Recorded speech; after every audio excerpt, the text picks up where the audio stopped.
Assalamualaikum. Cek sound, tolong dicek apakah suara bagus. Kalau bagus tolong dikasih jempolnya. Saya lagi cek sound. Suaranya kalau kurang terang tolong dikasih tahu, ditulis. Kalau suaranya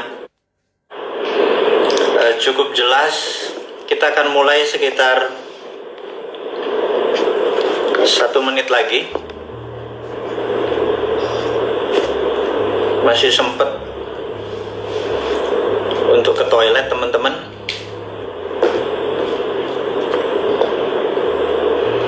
Tolong teman-teman dari mana dikabari. Ada yang dari Jakarta, ada yang dari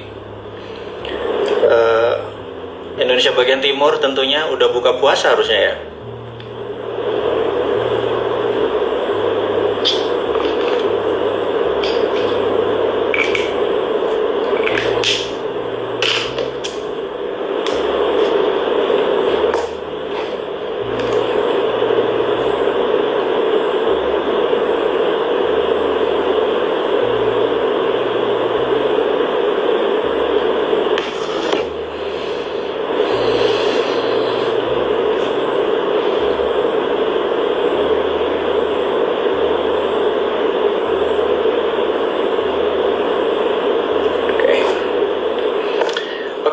Assalamualaikum warahmatullahi wabarakatuh. Dimanapun sahabat semua berada saat ini, bagi yang berpuasa, selamat berpuasa. Di Indonesia bagian Barat masih 2 jam lagi. Di Indonesia Timur mungkin sudah buka puasa. Di Indonesia Tengah mungkin sebentar lagi, sekitar 45 menit dan 1 jam lagi akan berbuka puasa. Dan hari ini di dalam acara ngabuburit bareng Bosman, seperti biasa, judulnya adalah, kali ini dipilihkan oleh teman-teman adalah selalu ada yang bikin konslet kalau dengan Bosman gitu ya. Baik, kita bicara ekonomi dulu sedikit di awal, dimana teman-teman banyak sekali yang bertanya versinya Bosman kapan corona selesai. Terlepas dari kapan corona selesai, saya nggak ada masalah mau selesai hari ini, mau selesai besok, mau selesai lusa, nggak ada masalah. Tetapi kita ingin mengingatkan kepada teman-teman, semakin cepat corona selesai, maka perubahannya semakin kecil. Misalnya gini, sehabis lebaran, ada yang menganalisa bahwa tanggal 3 Juni COVID-19 atau coronavirus ini sudah bisa dikalahkan. Dan kalau Juni sudah dikalahkan, maka ekonomi sudah mulai jalan, maka menurut saya perubahan dari ekonomi tidak lebih dari 10%. Berubah, tapi tidak 10%. Kalau ternyata peaknya adalah bulan Mei ini sampai Juni, sehingga COVID selesai bulan katakanlah Juli atau Agustus, maka ada perubahan mungkin sekitar 20%-an dari ekonomi. Dari berubah pasar, dari berubah habit, karena yang tadinya kita cuci tangan menjadi hal yang kita lupakan sekarang menjadi kebiasaan, sehingga industri sabun tangan atau hand sanitizer susah banget, itu menjadi increasing. Itu adalah sebuah contoh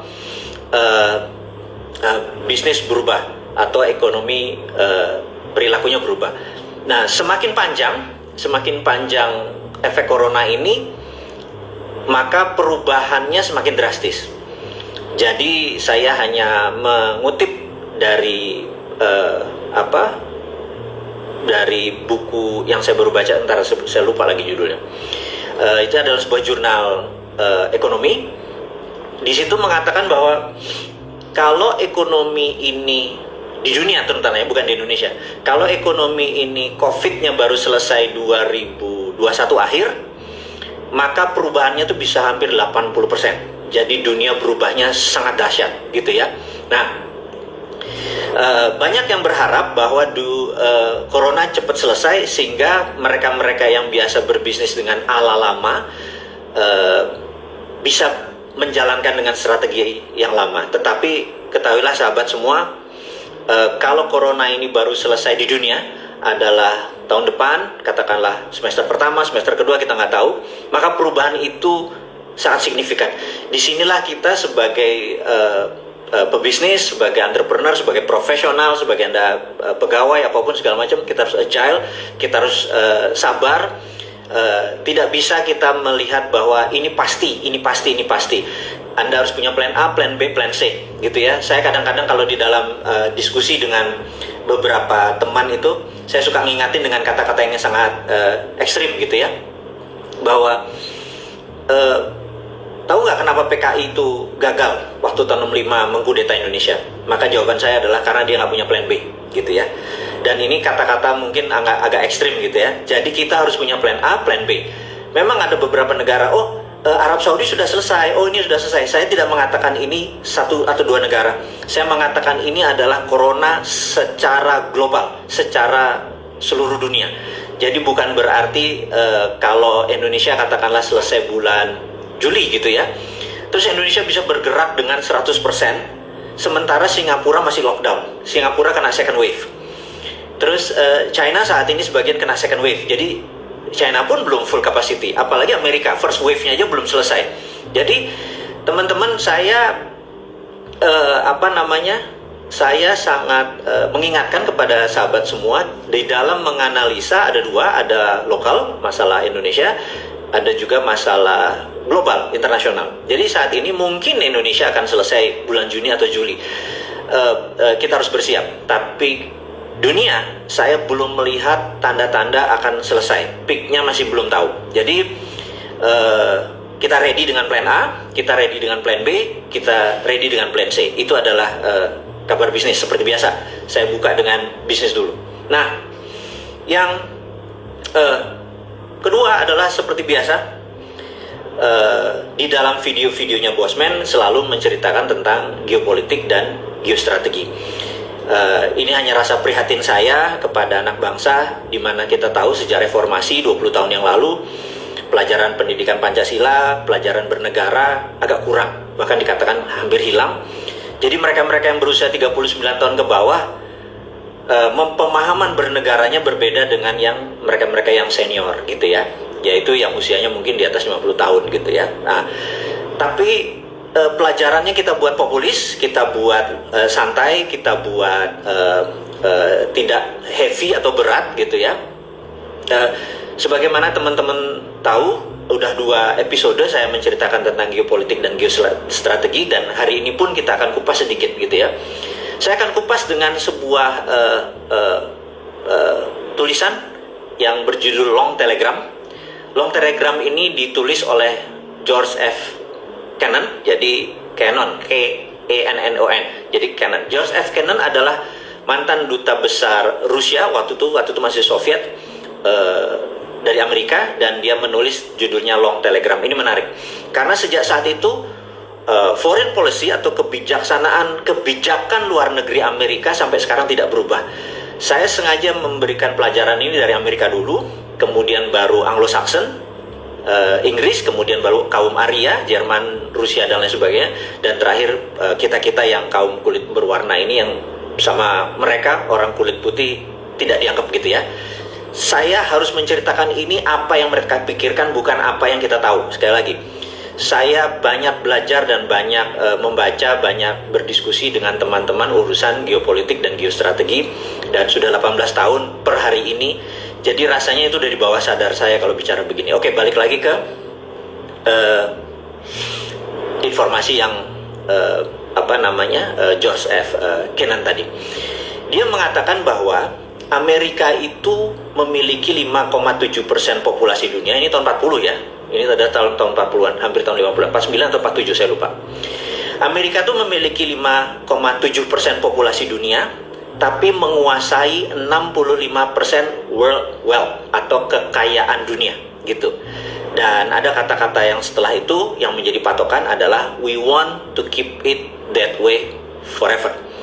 Jadi Amerika ingin selama-lamanya menguasai 65% ekonomi dunia atau world wealth atau kekayaan dunia, dan itulah yang membuat mereka selalu menjadi polisi dunia, selalu ingin mengontrol dunia. Dan teman-teman pasti kalau lihat video-videonya Bosman selalu bilang saya kampret-kampretin itu Amerika, karena benar-benar sebel saya, apalagi kalau pemerintahnya tersebut surrender gitu ya terhadap Amerika atau terhadap asing deh. gitu ya. Misalnya di zaman sebelum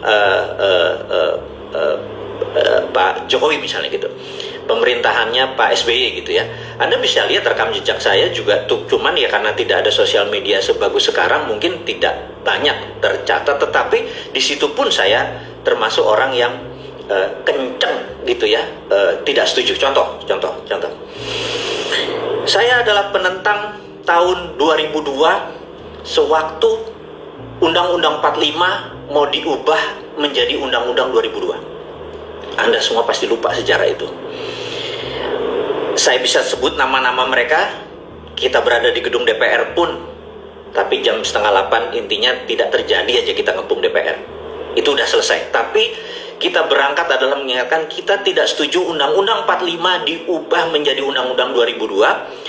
Karena Undang-Undang 2002 kalau disetujui, sekali lagi ini kan kita bicara sebelum disetujui, akan menjadi begini. Begini itu persis seperti Indonesia saat ini gitu ya.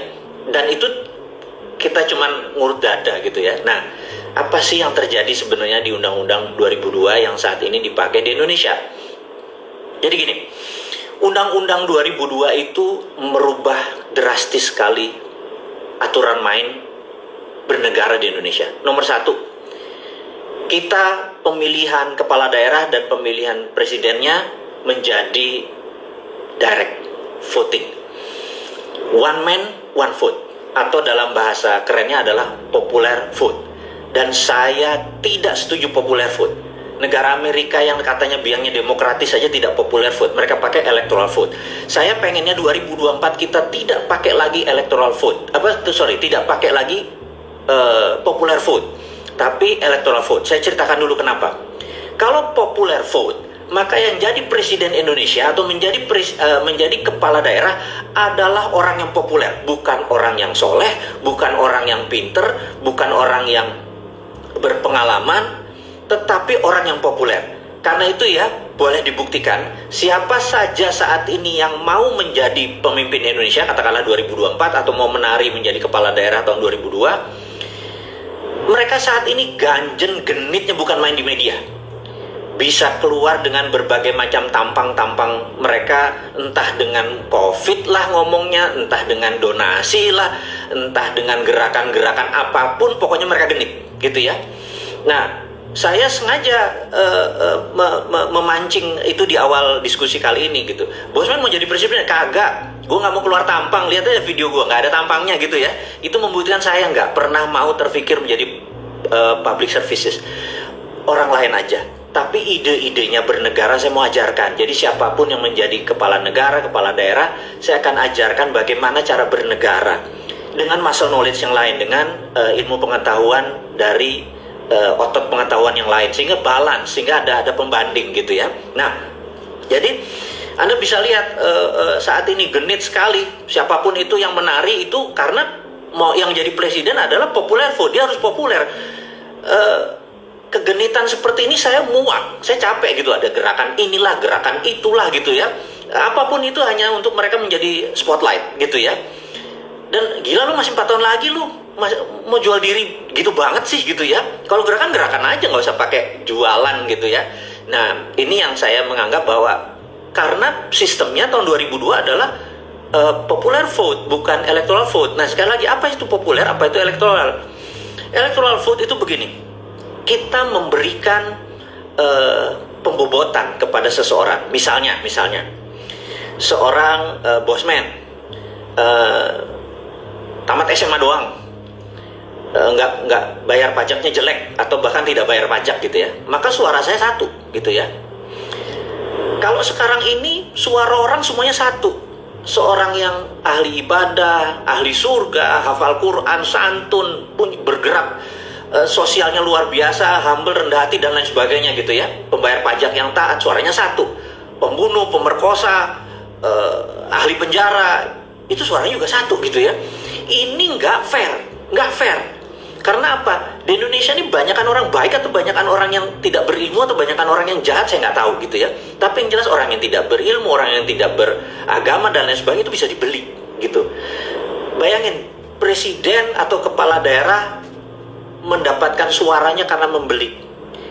itu nggak jujur banget gitu ya. Gimana bisa menjadi bangsa besar kita gitu. Nah, kalau electoral vote misalnya, kalau dia sarjana kayak tadi Bosman suaranya 1, tapi kalau dia sarjana S1 gitu misalnya, dia suaranya 2. Sarjana S2 dia suaranya 3, sarjana S3 suaranya jadi 4. Terus sarjana S3 dia membayar pajak 1 miliar setahun, suaranya jadi 17 gitu.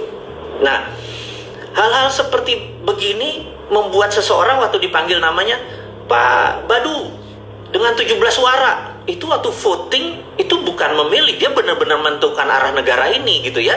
Nah, sementara mereka-mereka yang penjahat kelamin lah, mereka yang keluar masuk penjara, koruptor segala macam, kalau perlu cuma 1/4 atau perlu 0, nggak ada suaranya. Orang-orang yang yang kriminal seperti itu. Karena apa? Gimana mereka? Oke lah, mereka diwakili karena mereka warga negara Indonesia. Ya tapi jangan 1 suaranya, 1/4 gitu, atau 1/10 gitu. Alias 10 orang mereka baru 1 suara gitu ya. Nah, itu yang kita sebut electoral vote. Saya menantang Anda, sahabat semua, ada sekarang 4.700 yang menonton nih. Yuk kita buat sebuah referendum kali, apapun, dan jangan saya, Andalah yang bergerak gimana caranya supaya kita punya electoral vote. Jadi misalnya anggota MPR dia 100 gitu ya gitu. Nah, itu yang saya protes di waktu tahun 2002, bahwa nanti presiden Indonesia pilihan pasti orangnya tidak, dalam tanda petik, belum tentu capable, belum tentu paham, tapi dia populer, dia dicintai. Ya apa boleh buat. Sekarang udah terjadi gitu ya. Nah, ke depan ya dirubah gitu. Yang udah kejadian deh gitu. Ke depan kita rubah. Yuk teman-teman, kita buat ini sebagai sebuah pemahaman dulu deh. Coba kita brainstorming sesama teman di kampus. Ayo kita brainstorming apa masalahnya dengan pembobotan. Dan pembobotan yang paling enak adalah 1, berdasarkan pendidikan, 2, berdasarkan berapa di store pajak. Karena pajak itu wujud ketaatan. Jadi kalau dia udah nggak bayar pajak, dia penjahat kelamin, terus suaranya 1 gitu ya. Saya bilang nemen ini aturan ini, popular vote. Sekali lagi, nah di Amerika itu kalau popular vote Hillary yang menang. Tetapi faktanya electoral vote orang-orang punya suara 100, 17, 27 pikir mendingan Trump deh, lebih nasionalis daripada dia. Cabal itu adalah politikus yang sering menjual negaranya. Akhirnya dipilih Trump itu ya. Ini kira-kira apa yang terjadi, kenapa apalagi yang hilang dari 2000 Undang-Undang Dasar UUD 2002, dari Undang-Undang Dasar 2000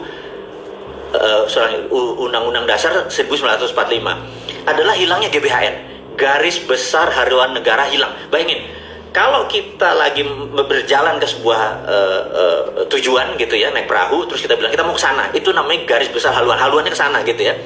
Bisa dibayangkan Indonesia nggak punya GBHN loh. Jadi apa yang terjadi? Jadi mereka ya tiap tahun, ya udah setahun ini buat ini, tahun ini buat ini, udah ini ada COVID nanti begini. Jadi mereka bisa berubah setiap saat. Yang kita bilang ini mau bangun apa sih lo gitu ya. Kita boleh bertanya kepada pemimpin kita, kepada pemimpin daerah, kepada pemimpin bangsa ini atau pejabat saat ini, kita tanya, lo mau buat apa sih semua gitu. Karena garis besarnya mana gitu. Tapi karena memang dicopot gitu. Sekali lagi, itu pesanan on tohot Amerika 2002, itu pesanan supaya bangsa ini bubar semua.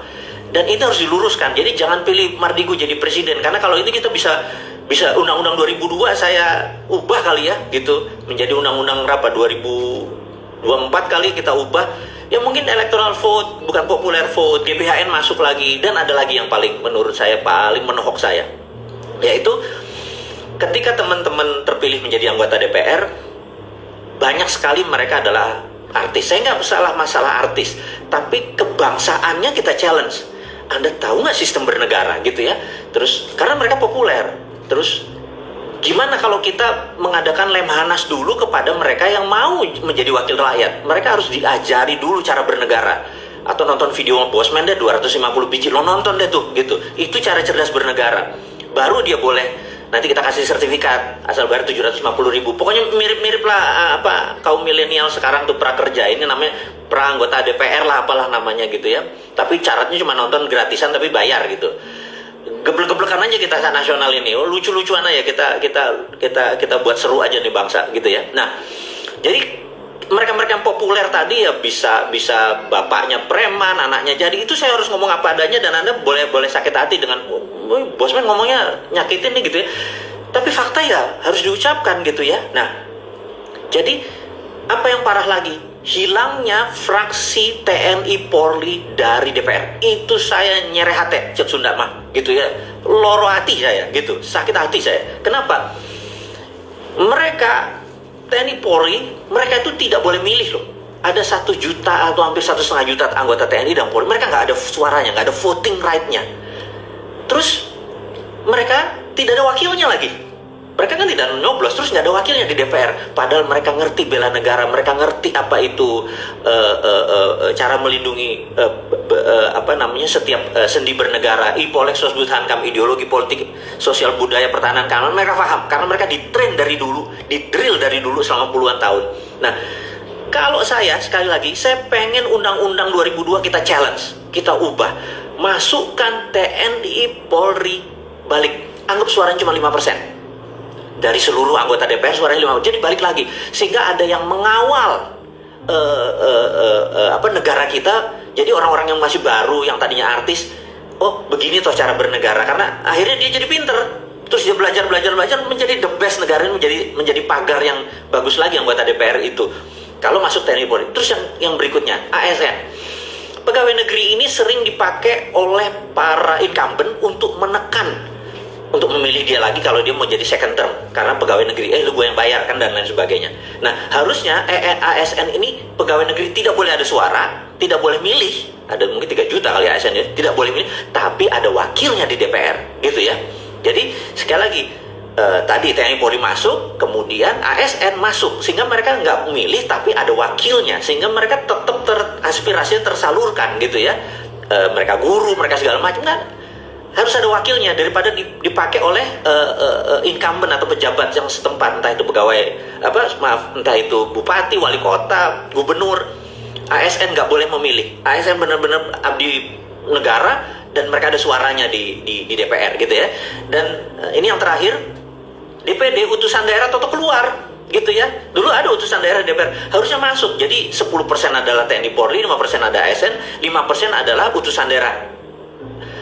Ini adalah 20%, yang 80%-nya adalah DPR yang sekarang dipilih, gitu ya. Itu ada di DPR tingkat 1, DPRD tingkat 1, DPR tingkat 2, dan DPR pusat. Kalau hal ini terjadi, ini menjadi game changing, negara menjadi keren, menurut saya ya, menurut saya. Jadi, nah jadi kalau ditanya, saya dulu menolak yang 2002, karena akan begini, tapi udah terjadi. Ke depan, saya akan menggunakan kekuatan teman-teman, yuk, 2024, sebelumnya tentunya sekarang ini kita ubah game changingnya. Mau nggak negara ini berubah, gitu ya. Jadi jangan corona aja berubah, jangan hanya ini ada new normal ekonomi. Ini new normal nasionalisme nih yang kita harus lakukan. New normal nasionalisme, new normal bernegara, kita buat aja, mumpung momennya ini adalah sekarang. Mumpung kita semua riset, mumpung anggota DPR-nya saat ini nggak tahu dukung nggak ya, gua nggak ngerti dah.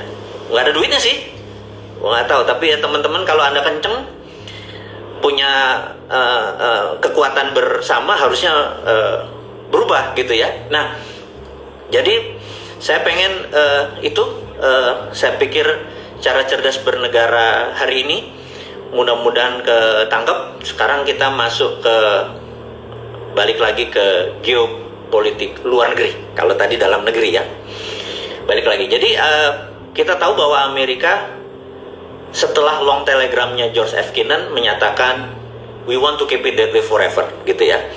Jadi setiap ada yang men-challenge, setiap ada yang menantang, Amerika pasti disikat, gitu ya. Kita contoh siapa yang pertama? Ada sebuah negara baru merdeka 10 tahun. Negara ini mengundang seluruh pemimpin-pemimpin besar dunia. Mengundangnya di kota kecil lagi, bukan ibu kota negaranya. Dan yang datang ada Gamal Abdul Nasser, ada Zulfikar Ali Bhutto, ada Jawaharlal Nehru, ada Mao Zedong. Bayangin, saya sebut namanya ya, Mao Zedong. Itu adalah bapak bangsa di semua negara yang datang. Yang mengundang adalah Bung Karno di tahun 55 di kota kecil yang namanya Bandung. Pertanyaannya, saktinya apa itu Bung Karno? Sehingga ada orang-orang besar dunia itu datang ke sebuah negara yang baru merdeka 10 tahun. Anda pernah mikir nggak sih? Gitu ya. Apa yang dilakukan? Soekarno tahu sekali bahwa Indonesia memiliki aset yang luar biasa yang namanya natural resources, sumber daya alam. Dari mana taunya bahwa sumber daya alam di Indonesia itu the best in the world? Bukan one of the best, jadi the best in the world. Sederhananya begini.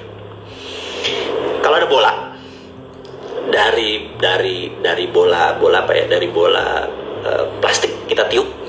Kemudian di bola itu kita kasih glitter, kita kasih yang sparkling, yang mengkilat tuh. Kemudian bola itu diputer. Apa yang terjadi? Glitter itu di mana nempelnya?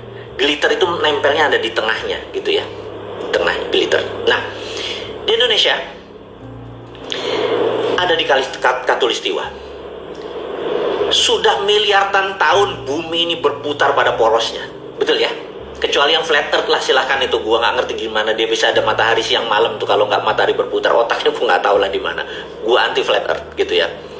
Yang jelas ini kita putar, bumi ini diputar, karena itu seluruh mineral terbanyak ada di lingkar ini, gitu ya. Nah, mineral itu kalau di tabel periodik dulu waktu SMA kan kita suka ngapalin tuh, hari libur nanti kita rebus kubis Prancis, ingat nggak pelajaran itu? Udah pada lupa? Lu kimia pada kemana? Terus besok minggu cari Sri Baginda Laja ke BE, SG dan lain sebagainya. Ingat ya pelajaran itu ya. Nah, itu semua ada di Indonesia. LI yang saat ini lagi dibangga-bangin orang, litium ada di Indonesia gitu ya. Nah, Soekarno tahu sekali bahwa mineral-mineral tadi, mulai dari mineral tanah jarang atau rare earth sampai mineral precious group metal, itu semua ada di Indonesia.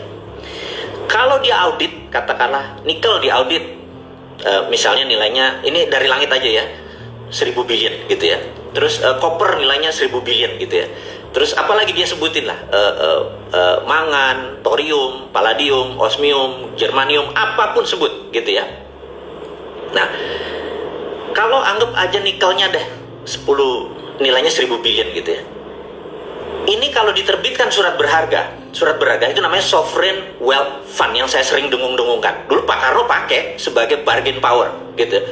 Ini akan dibagikan, dipinjemin kepada teman-teman negara-negara tadi, Gamal Abdul Nasser di Mesir, atau si Zulfikar Ali Bhutto Pakistan, mungkin Mao Zedong dan lain sebagainya. Pada saat selesai tahun 55, Amerika gemeter. Gitu, Amerika gemeter. Dan itulah operasi yang saat ini saya menyebalkan adalah, kita bisa tahu CIA operation menumbangkan Pak Karno, diganti dengan, ya sejarah sudah itu semua. Itu karena Indonesia segitu powerfulnya pada saat itu dan lupa melakukan strategi-strategi yang penting. Jadi kalau saya nih jadi presiden, saya pasti suka modelnya model Soekarno nih, nggak kayak strateginya nggak cantik nih, pasti saya jeder-jederan gitu ya. Karena itu saya nggak mau, tapi saya mengingatkan kita harus menoto titis. Jadi kita menoto, kita harus teliti dan kita harus tepat sasaran. Notonya sekarang bahwa kita mau jadi negara besar. Kenapa sekarang? Saya ingat kemarin 1 Mei sewaktu Presiden Singapura Nation Speech bicara di TV nasional, dia mengatakan bahwa sekarang masa deglobalisasi. Apa artinya sahabat? Paham nggak deglobalisasi? Dulu kan ada globalisasi, di mana ada global supply chain, negara ini produksi ini, negara produksi ini. Sekarang deglobalisasi artinya semua negara balik ke nasionalisme, balik ngurusin dirinya sendiri. Dan Singapura panik kalau terjadi deglobalisasi, negara Singapura adalah negara yang bergantung pada negara lain gitu ya. Mendadak negara ngurusin sendiri-sendiri gitu. Nah, pada saat negara ngurusin sendiri-sendiri, Singapura panik. Singapura harus merubah country actionnya gitu ya. Dan dia udah ngomong, saya bilang wah hebat juga nih, saya pikir dia pasti sudah thinking far gitu ya. Dan pemimpinnya bagi saya adalah visioner sekali. Saya pikir oke, saya salut, saya rinci sekali, saya catat apa yang dia maksud. Nah, kembali lagi, pada saat semua negara sekarang deglobalisasi, mereka ngurus dirinya sendiri, ngurus karena COVID, ngurus karena efek ekonomi dan lain sebagainya. Terus banking ada masalah problem, masalah non-performing loan, segala bangsa ini sebentar lagi punya masalah itu. Kita kan masuk ke dalam. Inilah masa kita menata grand plan kita untuk sovereign wealth fund kita berdaulat sehingga rupiah lebih powerful daripada dolar. Jangan lagi pakai dolar, apa-apa pinjam dolar, apa-apa nyari foreign direct investment. Saya tuh kadang-kadang kesel tuh, kadang-kadang emang lu nggak sadar ya ada pengetahuan knowledge yang lain gitu ya. Lu Keynesian banget sih, ini udah post Keynesian gitu. Itu yang saya bilang, ini modern economic theory.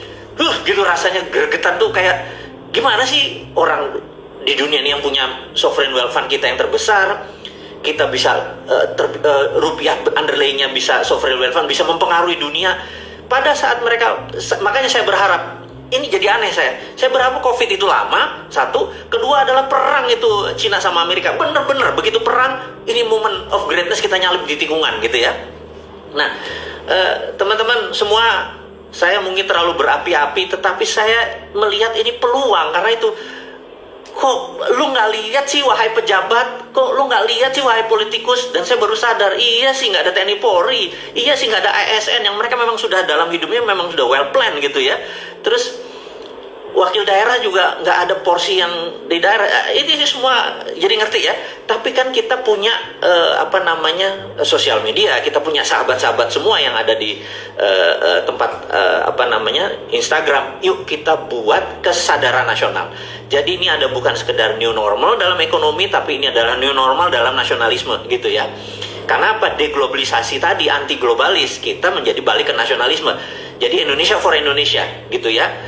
Kekayaan kita jangan sampai dikeruk oleh, ada pejabat tuh kalau nggak salah yang favorit banget ngeruk dengan alasan wah kita menjadi, padahal lu doang yang untung, gua kagak gitu ya. Nah, kita lebih baik nggak usah ditambang, kita ambil ini semua sebagai jaminan. Nah, itu yang disebut sovereign wealth fund. Teman-teman, kepanjangan nih gue ngomong nih, kayaknya kalau udah hari Minggu begini suka lupa waktu. Jadi tuh kan udah 30 menit gitu ya. Jadi saya tambah sedikit informasi bahwa kita ada ini iklan dulu, iklan. Lu mah ngegas aja lu, nanti gue di challenge orang nih yang enggak. Oke. Kita iklan dulu, bahwa saya sekedar mengingatkan teman-teman bahwa Vision 2030 untuk Rumah Yatim Indonesia hanya berlaku sampai di bulan Ramadan ini. Kalau Anda mau memesannya dan membelinya, kami dari Rumah Yatim Indonesia mengucapkan terima kasih banyak. Yang kedua adalah kami saat ini lagi memfokuskan kepada satu bisnis gitu ya, satu bisnis. Bisnisnya ini begini, ini ngomong bisnis dulu, udah lah geopolitik nantilah. Lu nggak bikin kaya, ini bikin lu kaya gitu ya.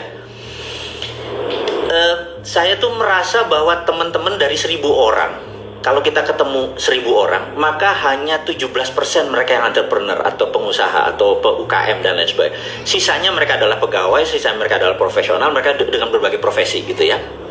Jadi saya kepikir, nah teman-teman sekarang banyak yang di rumah, mungkin menjadi jangka panjang ini di rumahnya, menjadi sebuah kebiasaan baru.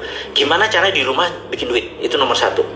Yang kedua adalah, dulu kira-kira 4-5 tahun yang lalu, teman-teman ingat, kalau kita ngiklanin di Facebook atau kita ngiklanin di IG gitu ya, IG mungkin belum sekencang masih Facebook lagi ya, terus atau Google Ads gitu ya, pakai Google. Itu kalau kita ngeluarin 1 juta, kita rata-rata dapat 4 juta salesnya gitu ya. Ini sekedar nginget nih. Saya tahu otak teman-teman tadi masih kebakar urusan bernegara, tapi kita bisnis adalah realita. Yang bayar rekening kita tanggal 20 ya bisnis gitu. Kalau politik itu nggak tahu dapat duitnya dari mana. Karena dapat duit dari politiknya nggak enak kayaknya, dari jabatan, dari nggak keren gitu ya. Oke, balik lagi. Kalau dulu kita mengiklan 1 juta, itu biasanya dapat 4 juta gitu. Itu pengalaman. Jadi kita ngutik, naruh 1 juta dapat 4 juta, 1 juta dapat 4,5 juta, kira-kira. Tapi semakin orang sadar dan tahu apa yang terjadi, semakin banyak orang pasang iklan. Ternyata sekarang masang 1 juta nggak bisa 4 juta atau 5 juta lagi. Sekarang masang 1 juta paling top 3 jutaan gitu ya. Sehingga ditambah produk kita kurang untung. Bahkan saat ini kita ngiklan 1 juta, paling omsetnya 1 juta juga. Jadi makin berat karena pasarnya crowded, orang makin banyak ngiklan gitu ya, Ternyata pasar itu ketat sekali. Kita lagi mikir, kayaknya ada cara yang powerful nih.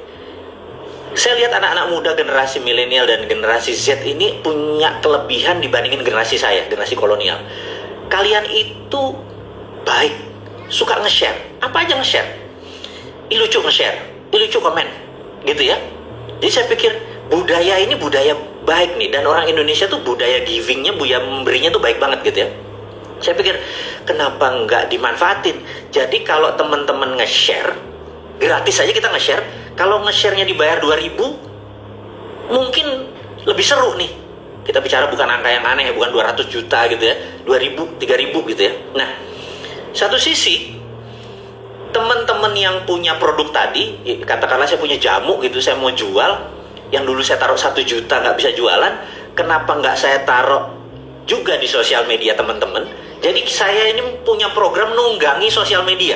Jadi bukannya membuat, saya bukan kepikiran sama teman-teman, bukan mau membuat new platform, tetapi memanfaatkan Wave. Jadi tetap di Facebook, tetap di IG, tetap di Facebook, tetap di IG. Cuman kita menggunakan platform, algoritmanya Facebook kita buka. Jadi kalau kita ngiklanin 500.000 aja, karena yang ngiklanin teman-teman sendiri, untuk mendapat 4 juta jauh lebih kena. Itu kita lagi nyoba. Nah, teman-teman kalau Anda punya produk, masuk ke www.viralmu.id ya. Di viralmu.id produk Anda masukin, yang biasa Anda taruh 5 juta iklan, 2 juta iklan, 1 juta iklan, coba 300.000 aja. Gitu ya. Coba 300.000, dan terus Anda kasih, kalau yang nge-share ada yang kasih 1.000, ada yang kasih 2.000, sekarepmu. Teman-teman anggap ini jadi peluang. Nah, di satu sisi Anda bisa menjual dengan lebih murah, di sisi lain teman-teman yang lagi leyeh-leyeh tadi bisa dapat income karena nge-share. Ini adalah Viralmu. Jadi saya harap tadi setelah dapat ilmu, saya bilang saya mau jualan, dan disinilah saya pengen membantu UKM supaya mereka biaya iklannya turun, dan membagi ini kepada teman-teman supaya dapat income. Ya, besar kecil urusan nanti, besar kecil. Jadi sabar. Oh, saya yakin Anda nggak akan jadi bilioner dengan rekening 12 digit dengan memviralkan. Berapa yang harus diviralkan gitu ya. Tapi ini adalah momen untuk saling menolong, antara UKM saling tolong gitu ya. Nah, algoritma kita menarik. Ini yang sistem yang saya bilang bahwa kita punya sistem yang di-share ini, dia otomatis hanya mencari lokasi yang terdekat dengan warteg. Misalnya warteg A gitu, di-share sama temennya, itu di-share hanya untuk daerah situ doang. Kita udah tahu cara algoritmanya, kita udah tahu siapa tinggalnya, karena di Facebook hal itu dibuka. Itu yang menarik. Facebook itu open ininya, manajemen, jadi kita bisa tahu, oh ini bisa diginiin gitu ya. Kita mencarinya cukup lama, maksudnya brainstormingnya cukup lama, di ideas come up now gitu ya. Saya pengen teman-teman memanfaatkan viralmu.id untuk menjadi solusi buat Anda gitu ya. Nah, kemudian kalau Anda ingin berilmu lagi, masanya sekarang adalah aduh pengen belajar gitu ya. Buku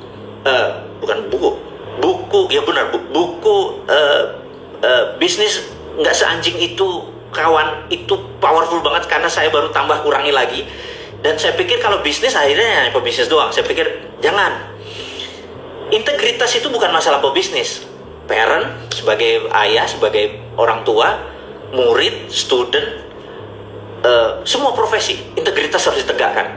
Karena kalau semua menegakkan integritas, semua orang melakukan hal yang benar, Indonesia menjadi powerful gitu ya. Jadi pelajaran yang tadi hanya sekedar berbisnis integritas, seperti mengkritik anak-anak 5,6 triliun hanya untuk belajar pancing, belajar nggak tahu, jangan-jangan nanti besok ada belajar karambol gitu ya, bilang wah gila lu belajar karambol lu, masuk ke dunia pelajaran gratis itu, terus negara harus bayar gitu ya. Saya bilang ini kurang ngajar nih anak-anak. Jadi gara-gara kepikiran itu, saya pengen mengajari orang begini loh bisnis integritas. Dan saya pernah melakukan kesalahan, supaya jangan Anda lakukan kesalahannya. Ada 50 tulisan saya yang stupid, yang goblok, yang kejedot. Jadi itu bukan yang sukses-suksesnya aja.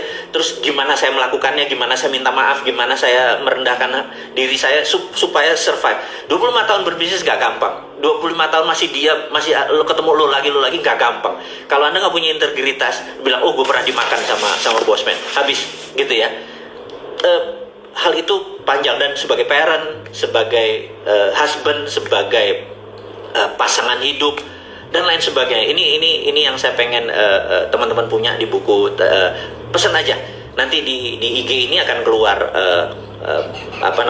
di mana pesan dan belinya. Dan terakhir, kalau Anda benar-benar ingin merubah mindset, kalau ini beda nih, karena ada subliminalnya. Road to Billionaire itu harus pakai headset. karena gelombang kirinya makanannya berbeda, karena selisihnya 4, sekian cycle per second itu adalah learning gelombang belajarnya. Jadi pada saat gelombang headsetnya berbeda, masuk pelajaran itu menjadi platform kita di bawah sadar gitu ya. Kalau enggak, kita membentuknya puluhan tahun. Habit itu bentuknya lama. Kalau ini agak dipercepat. Dan pelajaran itu memang ada tulisannya, tapi karena pakai subliminal, karena itu barangnya mahal, karena alat itu cuma ada di Singapura, di Indonesia nggak ada, kami buatnya di Singapura dan mahalnya minta ampun, karena itu barangnya nggak murah gitu ya teman-teman.